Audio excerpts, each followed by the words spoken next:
আমরা বিজেপির মতো মুখে খাতে খাওয়া পার্টি নয় এবং আমরা তাদের মতো টাকা লোভী নই।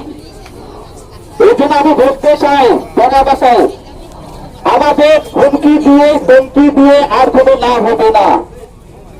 সরকার গঠন হবে প্রধানমন্ত্রীর সরকার, এটা নিশ্চিত দেখা যাচ্ছে। আর কে শেষ হয়ে যাবে? বিজেপি শেষ হয়ে যাবে এবং শেষ না ওই থানায় আমরা একবার পড়া প্রায় সাড়ে নয় খানা এলাকা দিয়ে বিজেপি যারা গুন্ডা বাহিনী তোমরা লগ্নে সেই গুন্ডা বাহিনী আজ চালিয়ে আর কোনো দিনে চালিয়া লগ্নে পতাকা তো বেশি তোমরা লগ্নে এই চন্দ্র কাজে সক্ষম মিশিয়ে কোনো রকম কি হুমকি দাও লগ্নাসি মাসি করে লজ্জা করে বাইরে তিনি না কোনো রকম কি হুমকি দেবো লগ্নে তাদের করে অস্তিত্ব করে লগ্নে লগ্নে বড় করে যাও হামলা হবে কামলা দিয়ে চলে গেলাম আমাদের সামনে হয়ে ভারত ভারত তাকুর দেখুন বিজেপি ফিরত